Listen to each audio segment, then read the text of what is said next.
Bienvenue au podcast Le Temps d'arrêt. Bonjour à tous, bienvenue à ce 41e épisode du Temps d'arrêt. Après quelques semaines de repos, franchement, bien mérité pour toute l'équipe du Temps d'arrêt, on est prêt à recommencer la saison en force.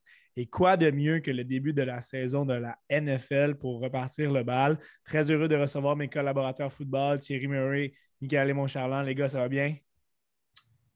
Très bien, merci Étienne de nous recevoir encore une fois. Super bien, très hâte de commencer ce podcast et de m'asseoir sur le divan demain soir.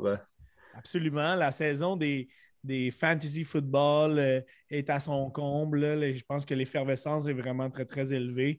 On avait hâte que le football reprenne. On a eu une saison morte, franchement, haute en émotions. Encore une fois, énormément de mouvements. Je pense qu'on n'a jamais vu autant de joueurs de qualité changer d'adresse. On aura le temps d'en discuter avec notre tour d'horizon. C'est le menu pour aujourd'hui.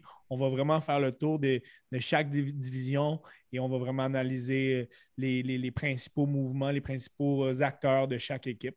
Commençons, si vous le voulez bien, tout de suite dans le vif du sujet. On va commencer avec la division américaine, la section Est, une section qu'on connaît bien ici. On va commencer avec toi, Michael. Parlons des Bills de Buffalo en premier. L'équipe de Sean McDermott est extrêmement puissante. Oui, ben pour moi, les Bills, ça reste une puissance cette année. Ils vont commencer avec. Ils ont un gros début de saison en vue. Là. Ils rencontrent d'excellentes équipes en partant, dont les Rams, les Titans, les Chiefs, je pense les Ravens aussi. Donc, ça va être un bon test en partant pour eux.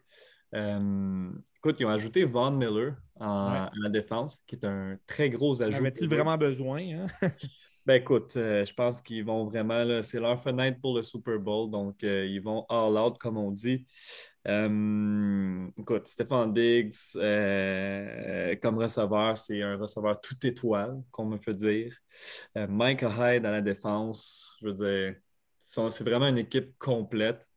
Donc moi, je m'attends à une très, très grosse saison là, pour eux. Gardons un œil sur Gabe Davis qui a eu des derniers matchs dans la saison 2021 absolument explosif. Ouais. Josh Allen devrait être encore un candidat pour le MVP. Seule petite faiblesse, s'il faut en trouver une, ce serait au niveau de la ligne offensive qui se trouve au deuxième tiers. On va y aller de la deuxième équipe de cette division, notre équipe préférée, Miguel, les Patriots de la Nouvelle-Angleterre. Oui. Je pense qu'on continue un petit peu le rebuild, si on veut. On continue de développer le système autour de Mac Jones, mais ça va être intéressant de voir le tout sans Josh McDaniels. C'est ce que j'allais dire. J'ai hâte de voir. Dans le fond, Matt Patricia est comme revenu au bercail là, avec Joe Judge. Donc, ils vont s'occuper de l'attaque. Écoute, je ne sais pas qu'est-ce que ça va donner, bien honnêtement. Josh McDaniels, j'avais foi en lui pour justement guider Mac Jones dans son début de carrière. Il n'est plus là. Est-ce qu'il va être déboussolé un petit peu? Écoute, j'espère pas. Sinon, on a eu beaucoup de départs là, en défense. Vinovich, Collins, Hightower, Van Noy, JC Jackson surtout. surtout JC Jackson. Tu sais, c'est quand même des bons leaders, des gros, gros morceaux qu'on avait besoin. Écoute, on a ajouté Devante Parker en termes de receveur, mais Ça, c'est intéressant parce que c'est un receveur qui a toujours eu le potentiel d'être un numéro un dans son équipe, n'a jamais vraiment fourni pour ni amener les chiffres pour démontrer qu'il en est un. exact. Il pourrait relancer sa carrière avec les Pats, mais c'est, comme tu l'as mentionné, c'est vraiment le manque de joueur d'impact en défensive. Bill Belichick trouve toujours le moyen de rendre sa défensive efficace, alors ça sera très intéressant de les suivre. Du côté des Dolphins de Miami, on a un nouveau coach, Mike McDaniel, qui est axé sur l'offensive et ça tombe bien. On a rajouté une pièce incroyable en Tyreek Hill. Oui, puis je lisais sur le nouveau coach, justement, McDaniels. Lui, il va sensiblement favoriser, il aime beaucoup le jeu au sol, ce qui va favoriser éventuellement le long jeu de passe entre Tua et Tyreek Hill, son nouveau jouet comme receveur. Donc, j'espère juste pour Tua qu'il a un bon bras parce que Tyreek, il se rend assez loin, assez vite, merci. J'ai l'impression, si tu veux, avec son duo dynamique composé de Hill et Jalen Waddle, qu'on va y aller beaucoup de Oui. passes dans le flanc, des petites passes très rapides. On va miser sur la vitesse de nos receveurs. Comme tu as dit, on va miser sur l'attaque au sol, mais je pense qu'on va transformer un petit peu le jeu de passe pour y aller avec les forces de Tua, qui ne sont pas vraiment les longs jeux par la passe. Là. Non, il n'y a pas le bras pour ça nécessairement, là. Mais, Une des plus grosses faiblesses de cette équipe-là, ben, c'est vraiment au niveau de la ligne à l'attaque. Toi risque de ouais. recevoir constamment de la pression. Alors, on espère qu'il va être prêt à décocher rapidement. C'est une défensive correcte qu'on retrouve à Miami sans plus. Du côté des Jets, ben, c'est vraiment en reconstruction, mais depuis 2 ans, on sent qu'on fait vraiment les bonnes choses au repêchage. L'équipe de Robert Saleh est une des plus jeunes de la ligue. Quand même des éléments très intéressants dans cette équipe-là. J'aime beaucoup ce coach-là. Il démontre vraiment une belle intensité. Ça a l'air d'un player's coach que les gars, ils veulent jouer pour lui, tu sais. Puis là, ça tombe mal pour eux. Il n'y avait pas besoin de ça. Zach Wilson il est blessé là, jusqu'à la semaine 4. C'est le bon vieux Joe Flacco qui va prendre le relais, si je ne me trompe pas, là, en partant la saison. Donc, ce n'est pas l'idéal. Euh, Ils ont ajouté CJ Ozuma comme ailier rapproché. Ça pourrait aider, ouais. Ça peut quand même bien aider. Euh, Évidemment, le système défensif, je pense que ça va être axé sur la pression, là. Saleh à 49ers mettait beaucoup de pression. Je pense qu'ils vont essayer de un petit peu faire la même chose avec les Jets. Est-ce que ça va marcher? Moi, je m'attends à une autre saison quand même difficile des Jets, là. Toutefois, je pense que ça serait vraiment un positif pour eux si on voit une progression. On a des bons jeunes joueurs aussi. Donc, Ouais, ouais. je pense que d'ici quelques années, les Jets pourraient être dangereux. Donc, de ton côté, se sent vraiment une surprise? On voit les Bills gagner la division. Les Bills, exactement. Les Bills gagnent la division. Moi, de même. On va passer par la division Nord, Thierry, de l'américaine. Commençons avec les Ravens de Baltimore. Donc, l'énorme force de cette équipe-là, là, c'est vraiment le jeu au sol, là. Oh oui, faut que ça revienne une force, comme on l'a vu dans l'année du MVP à Lamar Jackson. On Ouais. passait beaucoup par le jeu au sol. Surtout qu'on n'a pas du tout de receveur. Ça, c'est un manque criant depuis plusieurs années. Puis ils ont pas l'air de. Ils ont l'air de ne pas prendre ça au sérieux, Ils mais s'en Lamar départissent de leur receveur.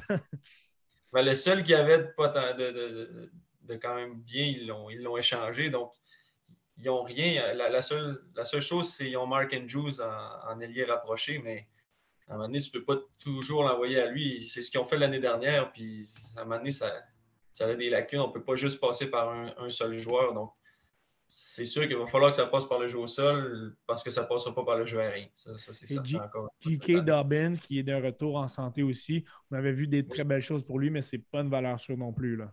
Mhm.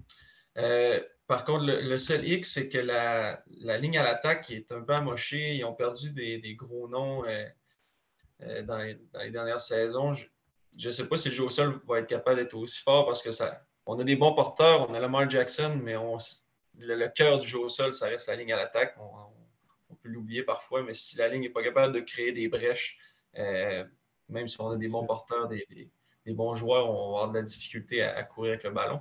Donc, par contre, ils peuvent compter sur une défensive quand même solide avec un Ouais. retour de quelques joueurs. Ils ont perdu quelques joueurs, mais les Ravens ont toujours une bonne défensive. Ils sont toujours capables de combler les manques. Ils perdent des gros joueurs, il y en a un nouveau qui apparaît.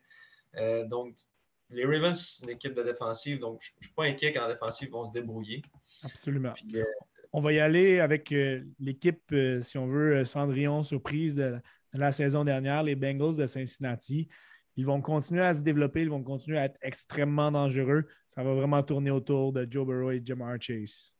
oui, mais l'équipe est très semblable à celle de Très, l'année très dernière. Ça, semblable. c'est bon parce que il va y avoir une continuité, il va y avoir une chimie entre ces joueurs-là. Et ce que j'ai vraiment aimé, c'est qu'on a adressé le besoin de la ligne à l'attaque au Ouais. courant de la saison morte. On a ajouté plein de bons joueurs sur la ligne à l'attaque. C'était ce qu'il fallait qu'ils fassent, c'est ce qu'ils ont fait. Donc, je crois vraiment que les Bengals, sans surprise, vont être très forts cette année. Encore une fois, l'année passée, c'était surprenant. Cette année, ce ne sera pas surprenant. Puis ils vont être bons. Je pense qu'ils sont sur La perte une de CJ Ozuma pourrait faire mal, par contre. On l'a vu au Super Bowl, son absence a été quand même coûteuse. Donc, ouais. on a aussi une défensive qui est quand même très coriace, mais qui reste vulnérable face au jeu par la passe. Donc, ça reste un point qui est un petit peu d'interrogation pour eux. Sinon, une équipe qui est très, très bien balancée. L'autre équipe qui est un petit peu dans une petite reconstruction, ben, c'était les Steelers de Pittsburgh. Hein, c'est l'ère post-Ben Roethlisberger, ce joueur qui a marqué cette équipe pendant des décennies.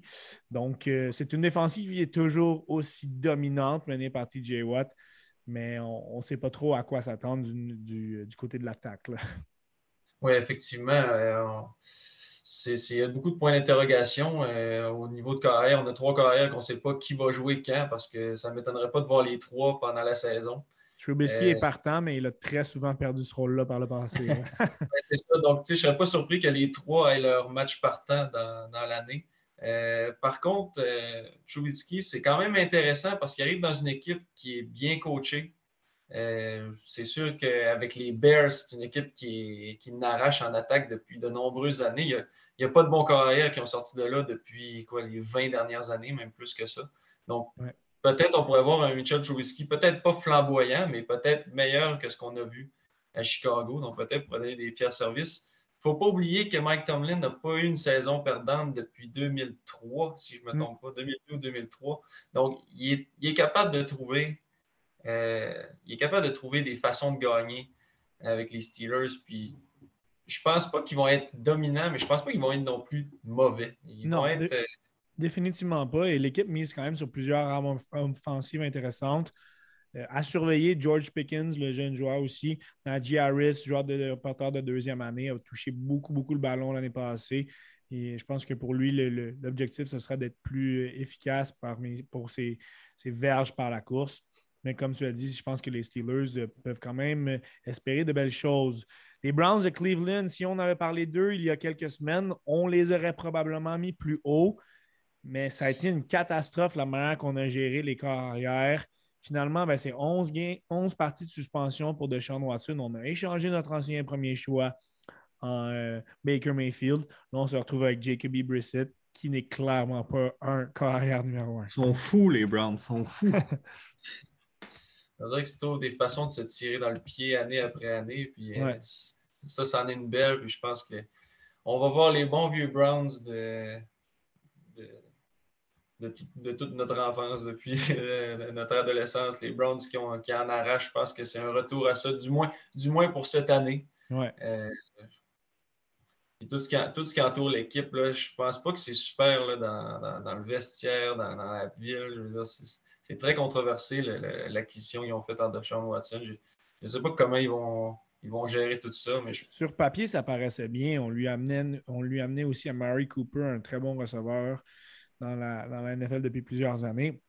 On a une défensive qui est quand même euh, excellente pour mettre de la pression, Myles Garrett en tête, mais c'est justement sur papier, on paraît bien, mais lorsque les gars arrivent sur le terrain de football et qu'on essaie de mettre tout ça ensemble, ben, ça ne marche pas. Le château de cartes s'écroule complètement et c'est ça, les Browns. De ton côté, ça risque d'être quand même chaudement partagé entre les Bengals et les Ravens, qui tu penses qui gagnent cette division-là? je pense que les Bengals vont continuer sur leur aire d'aller. Puis, Je suis d'accord et je vois tout de même les Ravens rentrer en série. Michael, ce n'est pas la division la plus palpitante, là, le sud de Non. l'américaine. Quand même, on a une ou deux équipes intéressantes. On va commencer par les Colts. La grosse question, c'est est-ce que Matt Ryan peut relancer sa carrière là-bas? Ben, Qui mise quand même sur un des, sinon le meilleur porteur de ballon de la NFL, en Jonathan Taylor. moi, je pense justement que Jonathan Taylor va lui enlever énormément de pression. Ouais. Matt Ryan n'aura pas toute l'attaque sur ses épaules, là, loin de là. Les Colts sont passés sensiblement proches l'année passée de faire les séries. En fait, ça a juste pris un bon choke de Carson Wentz contre les Jaguars, d'ailleurs. Ouais. Puis ils l'ont complètement échappé. Donc, moi, je pense que Matt Ryan est un petit peu plus confiant, si on veut, là, dans les matchs importants, ou en tout cas, plus d'expérience. Donc, je pense que ça va les aider. Une Euh, excellente défensive aussi. oui, Quiddy et Ngakoue là, en pression, je pense que ça pourra faire des dommages. Ils sont rendus avec Stéphane Gilmore aussi, Ouais. qui n'est plus jeune, mais qui peut amener une belle touche là, en défensive. Donc, moi, les Colts, écoute, je pense qu'ils vont avoir une belle saison là, cette année. Gardons un œil sur le receveur Michael Pittman, qui, avec un corps arrière qui a un bon bras, pourrait avoir des statistiques très intéressantes cette année. Les Oui. Titans du Tennessee, on dirait qu'ils ont peut-être tranquillement perdu leur fenêtre d'opportunité. On se questionne si Derrick Henry pourra revenir le joueur aussi dominant qu'il était avant sa blessure. Ben, je pense que c'est le cas classique là, si on passe à McCaffrey, mettons, là, il y a Henry qui a eu le ballon, ma foi, beaucoup trop souvent. Oui, ça a marché, mais je pense qu'ils l'ont comme méga hypothéqué. Donc, ça va être à voir si cette année il peut rester en santé. Écoute, ils ont perdu A.J. Brown et Julio Jones quand même, deux bons morceaux. Même si Julio Jones ne Ouais. faisait pas grand-chose, ça restait relativement une menace, si on veut. Ça a été très surprenant de voir Brown passer au repêchage. Ils ont Ouais, sélectionné le receveur Traylon Burks. Est-ce qu'il peut vraiment le remplacer? On peut en douter. Là. c'est un gros morceau à remplacer. Puis ils ont Robert Woods aussi, là, Austin Hooper comme ajout, qui peut peut-être aider là, à l'attaque aérienne, mais ils ont perdu un gros morceau en A.J. Brown. Donc, Et c'est une des défensives qui est les plus, avec les statistiques les plus disparates, si on veut. D'un côté, par la passe, ils sont excellents avec deux demi-coins, deux safety étoiles en Kevin Byard et Amani Cooper. Par contre, contre la course, ils sont extrêmement vulnérables. Donc, c'est rare de voir des défensives qui sont autant dominantes d'un côté et aussi vulnérables de l'autre. C'est le cas des Titans. Les Jaguars de Jacksonville, on peut espérer une très, très légère amélioration. Eux qui ont eu le premier choix à 2 années de suite, ça risque d'être une saison quand même très, très difficile pour eux. Là. ce qui peut aider, je pense, Travis Etienne, qui était supposé être un bon porteur de ballon, a été blessé, a manqué sa saison recrue. Donc, son bon boy de Clemson avec Trevor Lawrence. J'espère qu'ils vont avoir du fun cette année. Et c'est fini le chaos Urban Meyer. Il est parti. Il ne bottera plus leur botteur. Donc, Doug Peterson sera un petit peu plus professionnel. Très bon avec les corps arrière. Ouais. Quand même gagné un Super Bowl avec les Eagles. Donc, je pense que ça va être un bon coach pour Trevor Lawrence. Donc, je m'attends à une petite progression pour les Jaguars, mais rien de trop fou. Et on est loin de la grosse défensive qui avait mené les Jaguars en finale d'association il y a quelques années. Oui. Je pense que tous leurs bons éléments se sont répartis partout dans la NFL. Quand même à surveiller le premier choix au total de l'année passée, le secondaire Trevin Walker, qui est une bête, lui qui provient de Georgia. Donc, Out of Georgia. on risque de voir des belles choses de sa part. Et on pourrait se dire, est-ce que c'est vraiment les Jaguars seront la pire équipe de la division? Eh bien non, probablement pas. Là. C'est fou à dire, mais il risque d'avoir pire qu'eux. Mais les Texans de Houston qui risquent de ne pas gagner beaucoup de parties cette année. Donc, on a simplement des faiblesses partout du côté des Ben, Texans. écoute, j'essaie de voir certains points positifs là. Mais pas beaucoup. Il n'y en a pas beaucoup. Tu sais, le corps arrière, des Mills, quand même une correcte première saison, mais tu sais, ce ne sera pas assez pour gagner beaucoup de matchs. Seul point positif, Lovie Smith, le coach, a fait en sorte que la défense On a l'aime passé bien, de Lovie. 9 revirements l'année Ouais. d'avant à 25 sous sa garde. Donc, il y a une progression là, mais Il a fallu chercher. Il a fallu chercher. Hein. ça va être triste pour les Texans cette année. Je pense que ça va être une division qui va être assez facile à prédire. Écoute, je vais y aller avec les Colts, même si j'ai pris Tannehill dans mon fantasy, parce que j'étais mal pris. Les Colts vont sortir de cette Je division-là. pense aussi. On passe par l'une des divisions les moins intéressantes de la Ligue à probablement la plus intéressante. On regarde ça sur papier, on pourrait se dire les 4 équipes peuvent faire les séries de séries. C'est extraordinaire.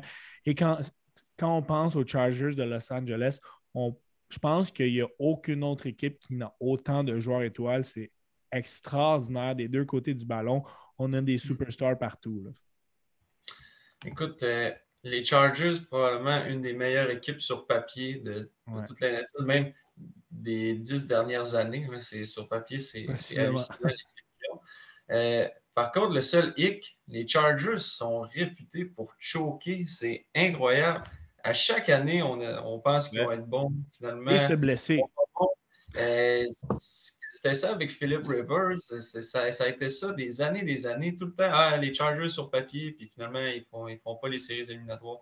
C'est toujours ça, année après année. Fait, est-ce que cette année, ça va être l'année qui va changer cette dynastie de chocage depuis des années? Ils ont tout ce qu'il faut pour le faire. Ils sont allés chercher des gros joueurs en défensive. L'acquisition de Khalil Mack de l'autre côté de Joey Bosa, ça va être très intéressant à regarder. JC Jackson, la machine à interception. Là.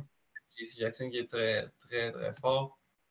Mais on est allé chercher aussi ici, en tout cas en défensive, on a vraiment une défensive étoile. Il y a peut-être à l'intérieur de la ligne défensive, c'est un peu plus faible, mais encore là. Petite faiblesse de ce niveau-là. Ouais. On est même allé chercher des vétérans comme Carl Van Noy qui ont l'expérience, ils ont gagné des choses. Donc, ils amènent de l'expérience dans le vestiaire. Donc, Justin Herbert reste un des joueurs les plus électrisants de la ligue. Il a des cibles de choix en Mike Williams, Keenan Allen, Austin Eckler qui est vraiment un des porteurs les plus dynamiques de la ligue.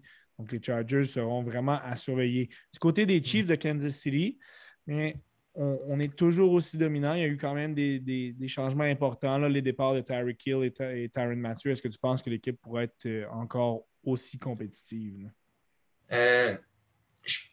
Je pense que les fondations sont bonnes au niveau des Chiefs. Donc, je pense que oui, ils vont être encore bons. Ils ont perdu des effectifs, mais ils ont perdu beaucoup d'effectifs en défensive, mais la défensive était déjà très ordinaire. C'est donc, ça. Même si tu perds des gros morceaux, ça ne faisait pas grand-chose de différence. Donc, oui, ils ont perdu Tyreek Hill, mais ils sont allés chercher 2 receveurs quand même corrects en Juju Smith-Schuster puis Alex Van Deskel.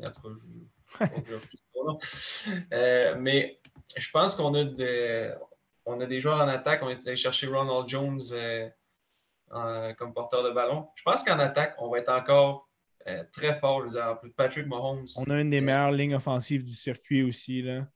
Voilà. Ils nous ont démontré qu'en offensive, ils ne sont jamais à sous-estimer. C'est vraiment encore une fois la défensive. Est-ce que ça va être mieux, pire, difficile d'être pire, mais en tout cas, je pense que quand même, ils ont tellement une offensive forte que ça va combler encore une fois le manque de défensive. Mais est-ce qu'ils vont se rendre loin en éliminatoire? C'est une bonne question. Une des équipes qui a fait le plus gros coup d'éclat dans la NFL, ben, ce sont les Broncos de Denver qui sont allés chercher Russell Wilson, le corps arrière franchise des Seahawks de Seattle. Donc, veux pas, tu amènes ce gars-là à la position de corps. Ton équipe est complètement transformée et c'est le cas. Mais l'attaque sera extrêmement dangereuse autant au sol que par la passe. Oui. Surtout que les Broncos, c'était pas une mauvaise équipe. C'était juste une équipe qui n'avait pas de corps arrière. Depuis plusieurs années, regarde, c'est une bonne équipe, c'est une bonne défensive. Ils ont des joueurs explosifs, des joueurs d'impact en attaque, mais ils sont pris avec Trevor Simmons, ils étaient pris avec Drew Lock, Teddy Bridgewater. C'est toutes des carrières qui aspiraient à rien vraiment en termes d'accomplissement. Donc là, d'aller chercher pas juste un bon carrière, un carrière élite qui est dans le top 10 de la NFL, ça vient de renverser la situation complètement. Puis surtout dans une division qui est forte comme ça, il n'y avait pas le choix d'avoir ce genre de carrière. Donc, très hâte de voir ce qu'il va faire. C'est sûr qu'il arrive dans une nouvelle équipe et qu'il a joué toujours avec la même équipe. Est-ce que la chimie va être un petit peu lente à starter? Mais avec Jerry Jeudy, puis peut-être un retour de Courtland Sutton au niveau qu'on l'avait vu il y a quelques années. Ça peut être très intéressant. Très bonne jeune défensive aussi. Ce que j'espère, c'est que la ligne à l'attaque va être bonne cette année parce que Russell Wilson, c'est la seule raison pourquoi les Seahawks sont bons depuis quelques années. Puis il fait juste courir à gauche et à droite pour se sauver de la pression. J'espère qu'ils vont mieux le protéger, qu'ils vont faire attention, puis qu'ils vont pouvoir se concentrer à lancer le ballon plutôt qu'à se sauver jeu après jeu. Très bonne jeune défensive aussi. Là. On s'attend un petit peu plus à un gars comme Bradley Chubb. Ce serait intéressant aussi de voir ce que Randy Gregory pourrait amener à l'équipe, mais on risque d'être assez dangereux en défensive aussi. La dernière équipe, eux aussi, ils ont fait un un gros mouvement de personnel. Les Raiders de Las Vegas qui ont été échangés notamment avec l'acquisition de l'entraîneur Josh McDaniel. Donc, il amène vraiment une touche offensive très, très intéressante. Mais c'est surtout l'acquisition de Devontae Adams, l'un des meilleurs receveurs de la Ligue, qui quitte Green Bay et vient rejoindre une équipe qui est franchement déjà bien nantie là, en termes d'attaque et d'outils offensifs. Là. Oui. Et ce que j'espère, c'est qu'on va être capable d'avoir un entraîneur-chef qui va rester plusieurs années.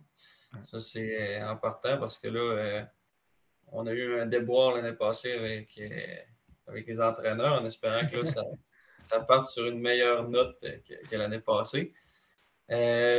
C'est sûr qu'ajouter Devontae Adams, ça change quand même la donne pour Derek Carr.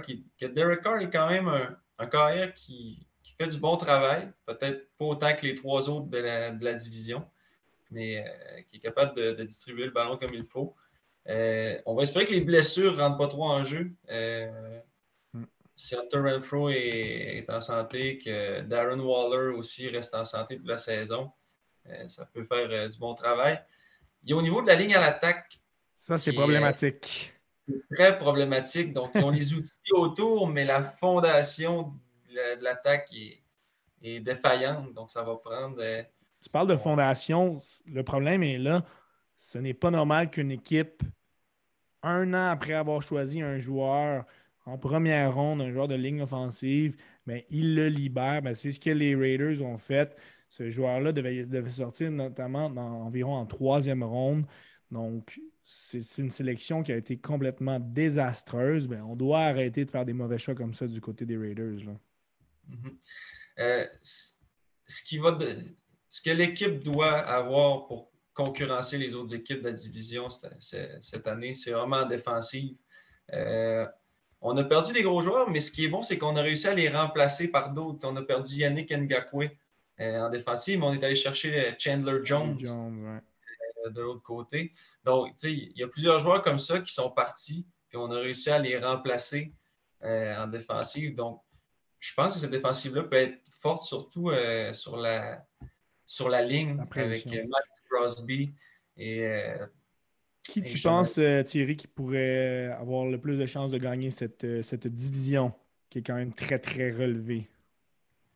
Je vais dire, je pense que je vais rester un peu plus conservateur avec cette division-là, mais je pense que les Chiefs sont habitués de gagner, ils trouvent des façons de gagner, même s'ils ont des trous à certains endroits défensifs. Andy Reid avec Mahomes, ils produisent bien.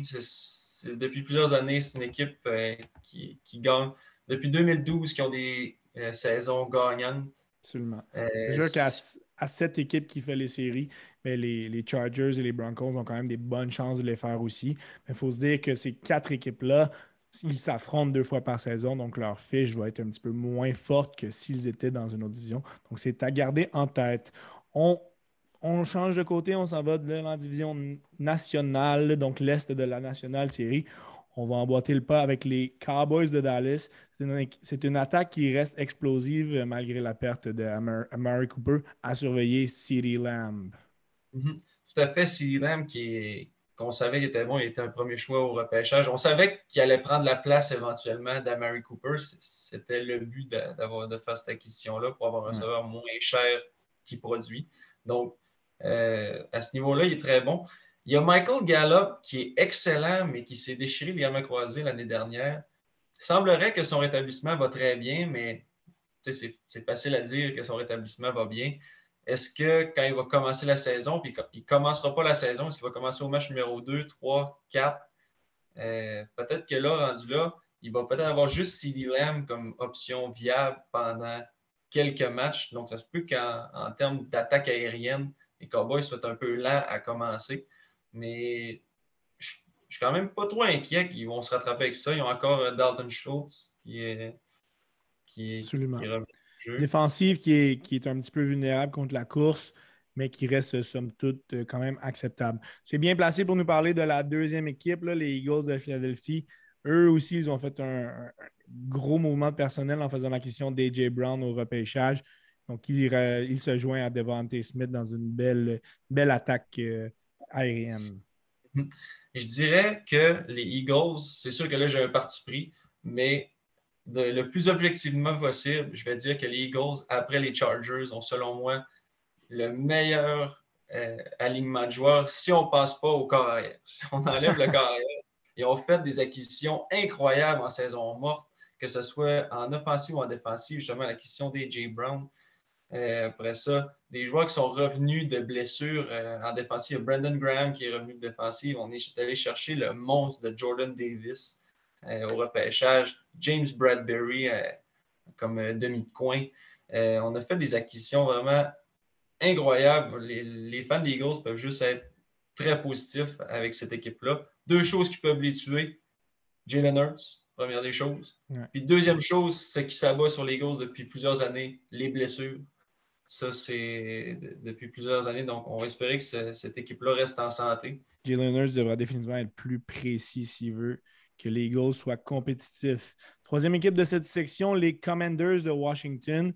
Là, c'est Carson Wentz qui s'amène. Je ne pense pas qu'on peut lui coller l'étiquette de sauveur. Je pense qu'on va simplement essayer de faire le mieux possible du côté des Commanders, mais ce ne sera pas une équipe qui risque de vraiment menacer les meilleurs de cette ligue-là. Ça va être intéressant de voir si Carson Wentz est capable de relancer sa carrière parce que là, c'est en pente descendante depuis 2 ans. Mais c'est sûr qu'il n'est pas dans l'équipe pour faire ça, mais peut-être avec Terry McLaurin, va avoir une chimie qui va s'installer. J'aimerais bien voir Chase Young revenir fort parce que là, on l'a comme un peu oublié depuis 2 ans parce qu'il s'est blessé, mais peut-être ils ont quand même une bonne ligne défensive. Il y avait une très bonne défensive là, 2 ans. Est-ce qu'ils vont être capables de ramener cette défensive-là? Ça reste à voir, mais je ne pense pas que Washington va avoir une équipe très compétitive cette année. Du côté des Giants, je pense qu'on peut dire, sans se tromper, que c'est vraiment la dernière chance pour Daniel Jones qui en est à sa dernière année de contrat.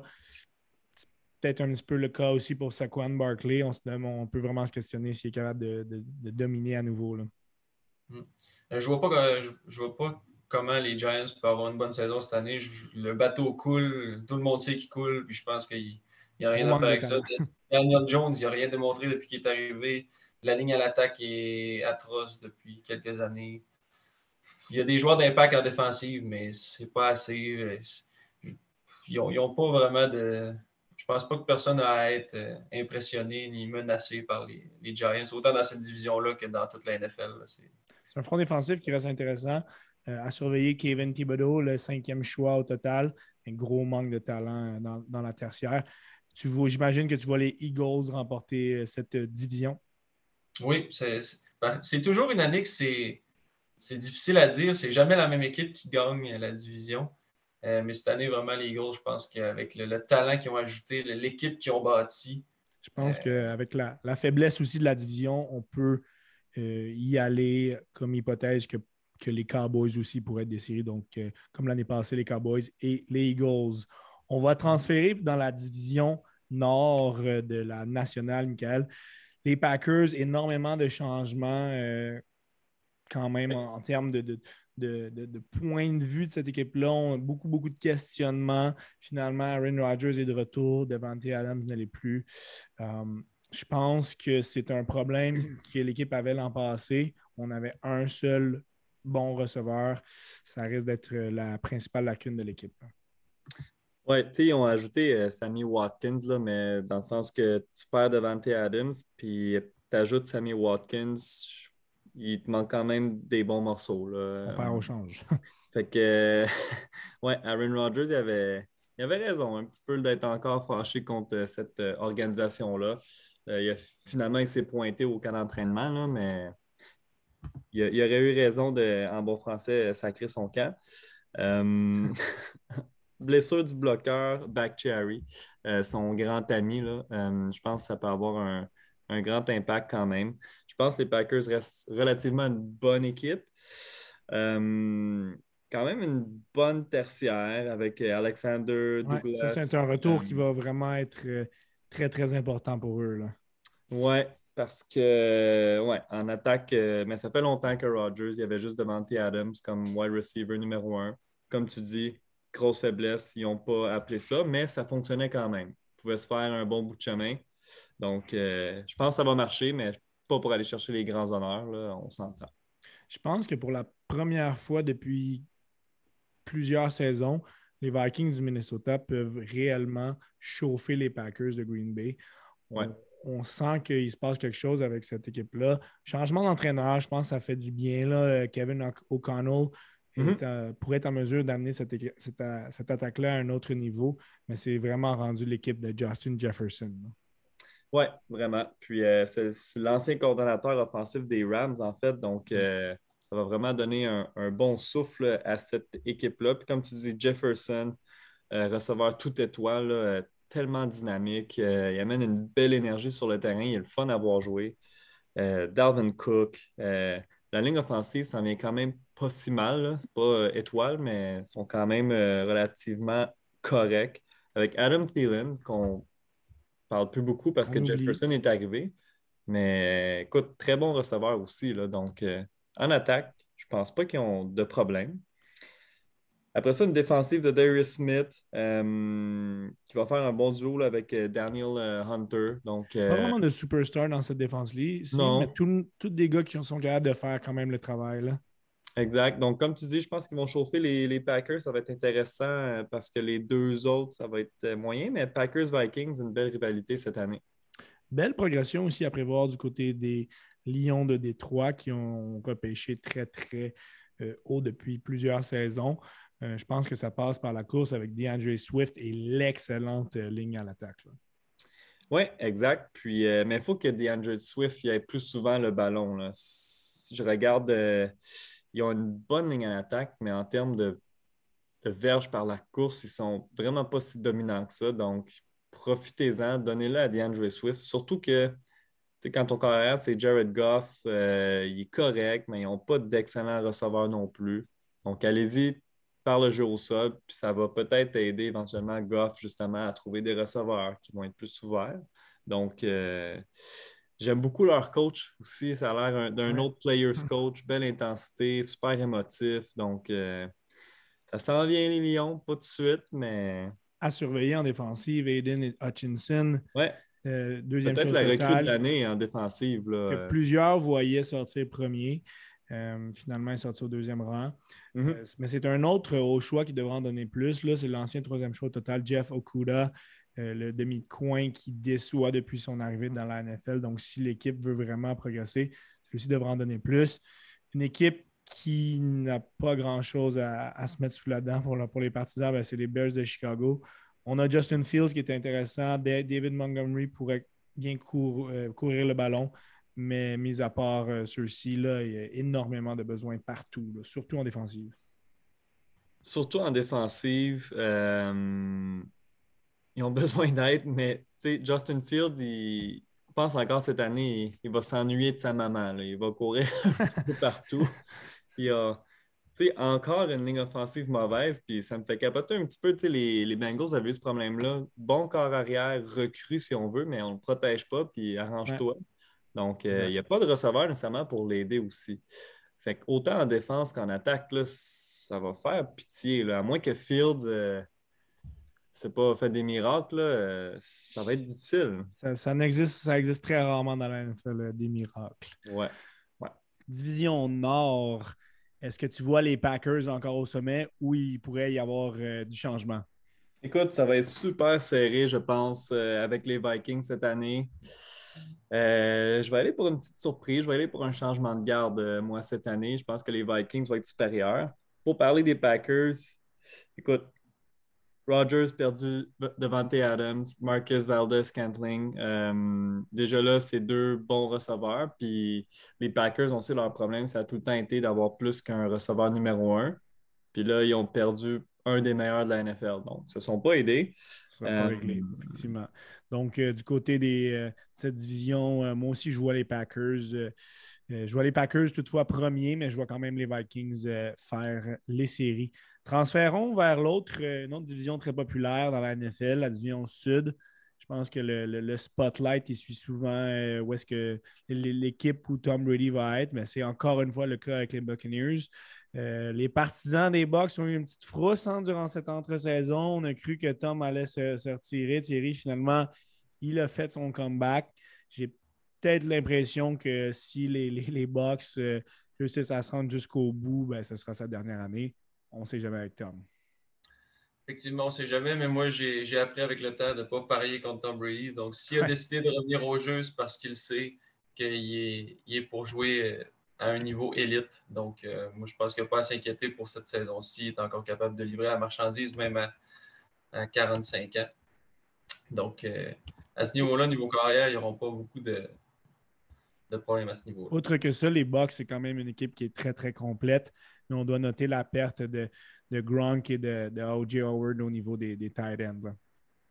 On en a perdu quand même 2. Par contre, on a signé Carl Rudolph des Vikings, qui est quand même un bon ajout. Je ne crois pas que ça remplace le départ de Gronk, mais ça vient limiter les dégâts au niveau des liens rapprochés.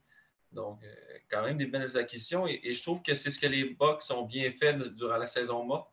Ils ont perdu quelques joueurs, je dirais, clés, mais ils les ont remplacés par certains joueurs quand même avec un bon background. Donc, les pertes sont minimes, je trouve, à certains niveaux. Est-ce que, selon toi, on a vu dans l'entre-saison, les Bucs perdent plusieurs joueurs au niveau de la ligne offensive. Est-ce que tu penses que pour un corps arrière qui a 45 ans, qui n'a jamais été très mobile, qui l'est encore moins qu'avant, ça peut être un sérieux enjeu, là? Oui, je pense que c'est l'enjeu le plus important pour les Buccaneers parce qu'ils ont du talent pas mal à toutes les positions, mais à la ligne à l'attaque, on a eu la retraite d'un de nos gardes l'année dernière. On a eu la blessure de Ryan Jensen, le centre. Puis il y a Tristan Wirth qui s'est blessé. Je ne pense pas qu'il va manquer beaucoup de matchs, mais quand même, c'est une autre blessure à une ligne qui commence un peu à être amochée. Donc, on le sait que Tom Brady, un carrière qui aime jouer dans la pochette. Donc, puis on sait que la seule chose qui peut déranger ce carrière-là, c'est la pression qui vient de l'intérieur. Donc, il va vraiment falloir soit trouver un excellent remplaçant ou trouver des façons d'ajouter peut-être un bloc avec Leonard Fournette ou amener un ailier rapproché justement à Carl Rudolph pour donner de l'aide à cette ligne à l'attaque-là parce qu'on ne veut pas que Tom Brady commence à recevoir de la pression de l'intérieur si on veut qu'il... Absolument. Du côté de la défensive, c'est assez similaire par rapport à l'année passée. Ils sont très solides. Défensive qui est quand même très, très complète. On va passer aux Saints de la Nouvelle-Orléans.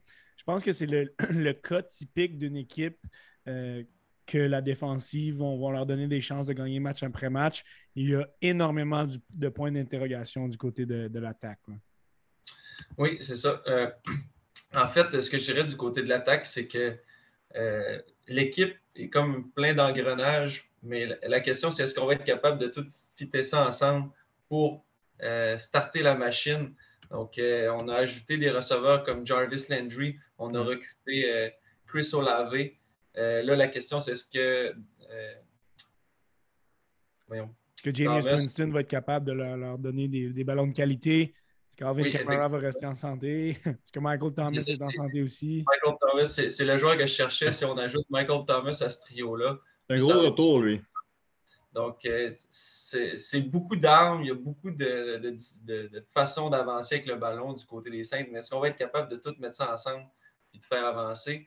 Puis, étant donné qu'on a beaucoup d'armes aériennes, est-ce qu'on va trop se pencher vers le jeu aérien et revoir le Jameis Winston qui lançait 30 interceptions par saison avec les Buccaneers, ou on va voir un Jameis Winston un petit peu plus conservateur comme l'année dernière, qui ne prenait pas trop de risques avant sa blessure, bien évidemment. Il faut quand même noter la perte majeure du gourou des Saints, l'homme qui a fait en sorte que cette équipe soit compétitive année après année, Sean Payton, qui a pris sa retraite. Ça laisse un gros trou, un gros questionnement au niveau de l'entraîneur-chef. On amène un certain équilibre en défensive. Tyrann Mathieu, le Honey Badger, quand même a gagné une bague du Super Bowl avec les Chiefs. Vraiment va compléter cette défensive-là qui était quand même bien garnie avec Cameron Jordan et Marshall Lattimore. Mais c'est vraiment la défensive qui va leur permettre de gagner là, soir après soir. Là. Oui. Je pense du moins surtout en début de saison pour justement laisser le temps à l'attaque de trouver ses repères puis de trouver leur identité puis de fonctionner un bon régime. Pour parler de la troisième équipe, on n'a pas le choix de parler d'un match-up intéressant lors de la semaine 1 entre les Panthers de la Caroline et les Browns de Cleveland. Baker Mayfield qui affronte son ancienne équipe. On sait que les Panthers ont fait parler d'eux. Ils ont fait son acquisition quand même à faible coût. Donc, je pense que les Browns voulaient avoir vraiment plus. Ils ont donné beaucoup, beaucoup plus pour Deshaun Watson. On voulait avoir plus, ça n'a pas été le cas, mais il s'amène à Caroline en ayant tout approuvé et ça commence dès la semaine 1 contre son ancienne équipe. Mm-hmm. Puis je pense que les Panthers je ne suis pas un fan de Baker Mayfield, je pense pas que c'est un carrière élite, mais en même temps, il n'y avait pas beaucoup de risques d'aller le chercher, justement, ils ont donné très peu. Donc, c'est pas comme s'ils avaient donné des premiers choix au repêchage, ils ont donné des petits morceaux de leur équipe. Donc, si, mettons, ça ne fonctionne pas avec Baker Mayfield, ça ne sera pas catastrophique. On n'aura pas saboté notre repêchage ou notre avenir pour lui. Donc, je pense que ce n'est pas un mauvais move, mais en même temps, je ne pense pas qu'ils vont être très compétitifs. Là. Baker Mayfield, je pense que c'est la raison qui retenait les Browns vers le bas dans les 2 dernières saisons. Il y avait vraiment des bonnes équipes. Puis, on a vu juste avec Odell Beckham Jr. qui faisait absolument rien, qui a changé d'équipe avec les Rams, puis soudainement, il y a eu du succès. Donc, je pense que c'est quand même intéressant vu qu'ils affrontent les Browns de la semaine 1, mais je pense que la ballonne va vite dégonfler. Si jamais Baker Mayfield en venait à se développer comme on l'attendait il y a quelques années, ben c'est un receveur DJ Moore qui pourrait vraiment en bénéficier. Et on n'a pas le choix de parler aussi de CMC, Christian McCaffrey. Lorsqu'il est en santé, c'est un des, sinon le joueur le plus dangereux de la NFL. Mais il y a toujours quelque chose avec McCaffrey dans les dernières années. Il y a toujours des petites blessures. Là, il était incertain pour la semaine 1, une petite coupure.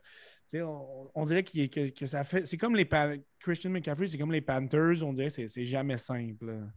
Mm-hmm. C'est ça qui c'est malheureux parce qu'il est électrisant à avoir joué.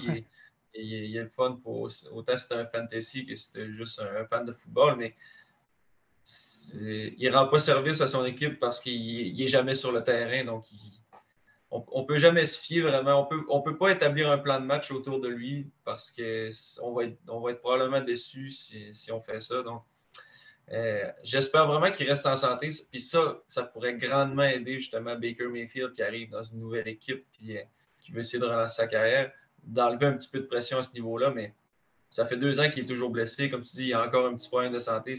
Je serais très étonné qu'il termine la saison. D'après moi, il va jouer quelques matchs, puis ça va être encore blessure après blessure. Du côté des Panthers, c'est une défensive qui est assez correcte, mais qui a de la difficulté à presser le corps. Finissons avec les Falcons d'Atlanta.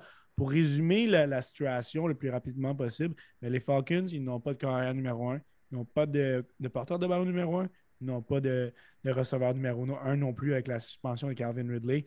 On peut s'attendre à une saison très difficile. Va bien. Oui. Moi, je ne serais pas surpris de voir les Falcons repêcher au premier rang au prochain repêchage en 2023. C'est une équipe, comme tu dis, ils n'ont absolument rien. Ils ont tout échangé ce qu'il y avait de bon. Après ça, leur gros receveur, Calvin Ridley, suspendu pour gambling.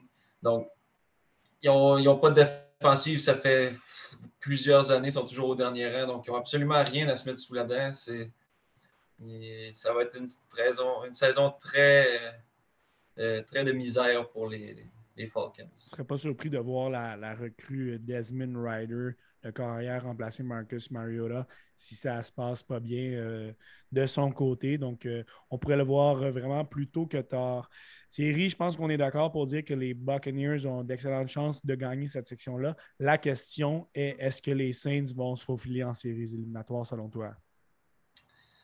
Les Saints, je ne crois pas cette année. Ça risque d'être limite, hein, mais effectivement, avec l'attaque chambranlante, ça risque d'être difficile.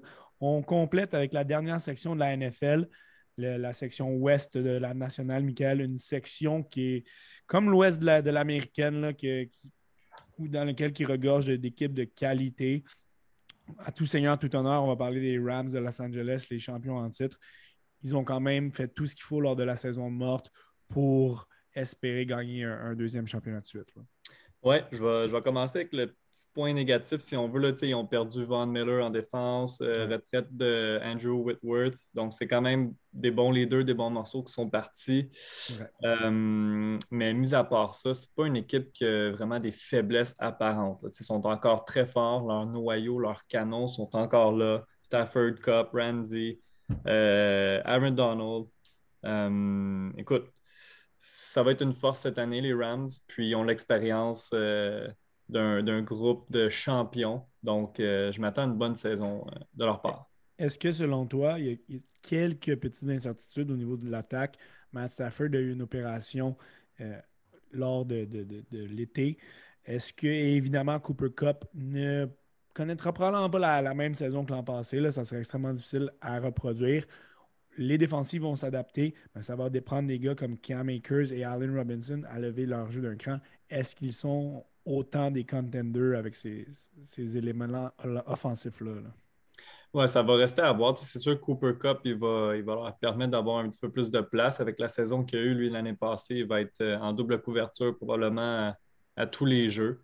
Donc, ça va être, comme tu dis, à Allen Robinson de step up. Il va être souvent un contre un. Fait que c'est à lui de se démarquer puis d'aider son équipe là.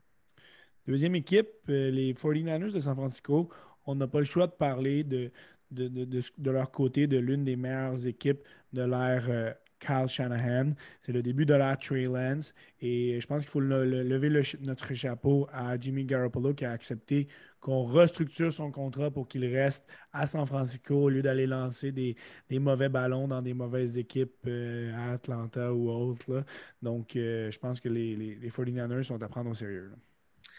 Oui, mais moi, chaque fois qu'il y a un nouveau corps qui arrive, je te dirais, j'ai certaines réserves. Surtout, tu sais, les 49ers, c'est pas une équipe qui, en tout cas avec Jimmy Garoppolo, c'était pas une attaque si simple que ça. Tu sais, il y avait souvent des jeux renversés, souvent des petits jeux spéciaux. Je Quand pense tu que ça peux pourrait être difficile pour un carrière d'assimiler tous ces jeux-là. Ben, tu sais, c'est des beaux Samuel qui arrivent à 100 000 à l'heure. Il faut que tu fasses la remise. Tu n'es pas nécessairement habitué. Il peut avoir quelques erreurs. Donc, ça peut marcher merveilleusement bien. Puis, il va avoir une excellente saison où il pourra avoir certaines difficultés. Il y a beaucoup de pression, nouveau corps. Tu commences, tu es QB numéro un. Donc, j'ai hâte de voir comment il va réagir à cette pression-là, M. Trey Lance. Tu as parlé de Debo Samuel. Ben Lance, il a d'autres outils offensifs très, très intéressants. George Kittle, Brandon Ayuk, le porteur de ballon, Elijah Mitchell. Trey Lance est un gars qui avait énormément de potentiel. Quand il est arrivé dans la NFL l'année passée, il avait beaucoup d'apprentissage à faire, mais ça a été quand même le cas, là. Il a eu beaucoup, beaucoup de temps de pratique. Il n'a pas été exposé l'année passée. Donc, je pense que les 49ers ont bien géré ce dossier-là. On doit quand même parler d'une faiblesse au niveau de la ligne offensive là, qui pourrait affecter le jeu au sol. Parle-nous de cette défensive qui est quand même aussi spectaculaire, là. Ben écoute, ils ont ajouté Ward aussi là, comme demi de coin, donc c'est quand même très solide là. Puis moi je m'attends, ça a tout le temps été une défensive qui mettait beaucoup de pression avec anciennement leur coach Saleh qui est rendu, si je ne me trompe pas, aux Jets. Nick Donc Bossa, qui est un des meilleurs de la business, là. exactement, donc c'est un joueur tout étoile, là. Donc je m'attends à ce qu'ils mettent les corps arrière dans l'eau chaude assez souvent, là.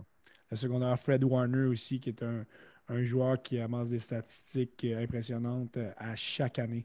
Troisième équipe de la section, les Cardinals de l'Arizona. L'an passé, je pense que plusieurs osaient les placer en série. Ben là, on arrive avec beaucoup, beaucoup de plus de réserves. Et ce n'est pas nécessairement de la faute à Kyler Murray. C'est une équipe qui a quand même perdu des éléments, que ce soit par des départs ou des suspensions, comme dans le cas de DeAndre Hopkins.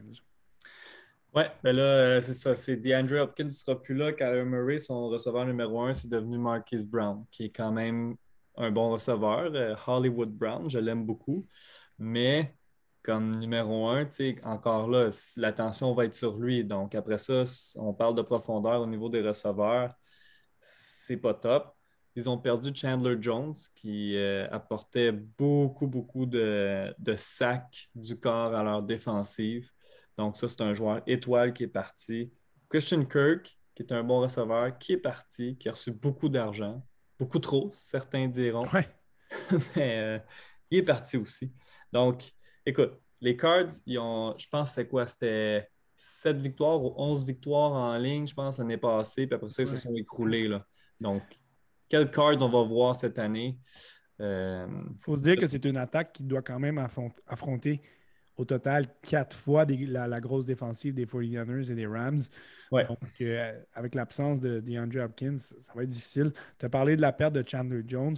C'est une défensive qui a quelques bons éléments. Là. J.J. Watt n'étant plus le joueur qu'il était. Isaiah Simmons et Buda Baker sont des bons jeunes joueurs, mais il manque vraiment de talent pour les entourer et ça risque de paraître. La dernière équipe de cette division-là, encore une fois, autrefois, on parlait d'eux comme étant une équipe compétitive à chaque année, mais là, ce n'est clairement plus le cas. Les ouais. Seahawks de Seattle qui ont échangé leur corps arrière étoile Russell Wilson, comme on a mentionné un petit peu plus tôt. On n'a pas reçu une tonne d'actifs qui pourront les aider cette année, mais c'est une saison qui s'annonce très, très difficile à prévoir pour eux. Ouais, vraiment. Puis je trouve ça dommage pour les DK Metcalf et voyons, Tyler Lockett de ce monde. Ouais. Deux Et- excellents receveurs pour qui ça reste difficile là, cette année. ah, vraiment. Tu sais, des receveurs dominants, mais quand tu n'as pas le corps arrière pour t'envoyer le ballon, je pense qu'ils vont trouver la saison longue, là, eux autres. Et puis, ben c'est ça, c'est Geno Smith qui va être corps arrière. Sinon, tu sais, ça va être, ce sera pas top là, comme corps arrière. Et puis en défense, ben, ça fait vraiment dur. On s'entend que la Legion of Boom n'est plus. Ce n'est plus ce que Euh, c'était.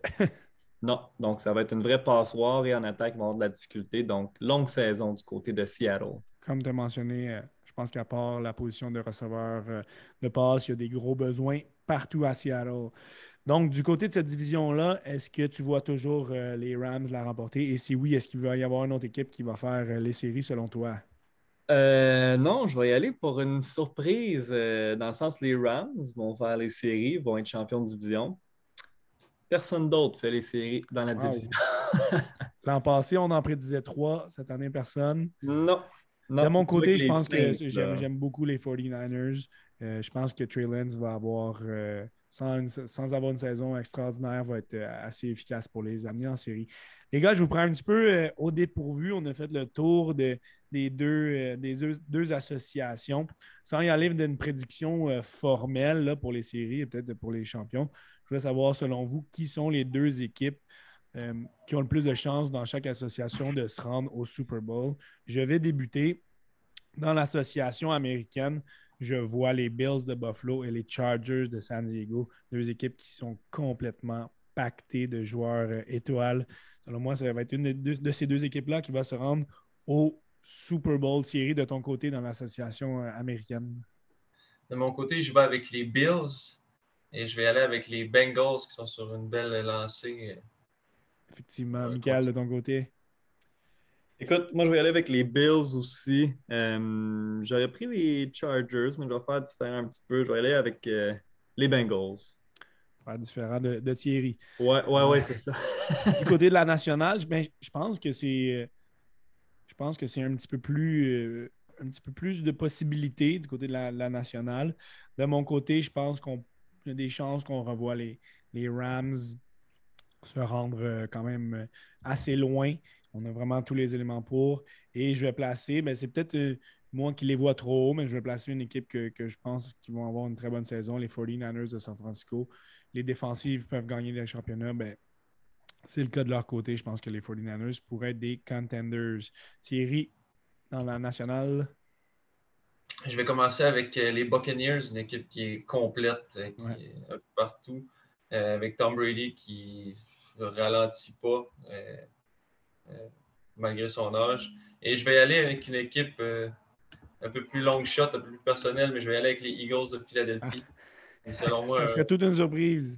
oui, mais il y aura une équipe peut-être pour le faire. Égal de ton côté. Les Bucks, mon Tom Brady, Michigan Baby, Super Bowl, ou les Rams. Ça serait quand même une belle.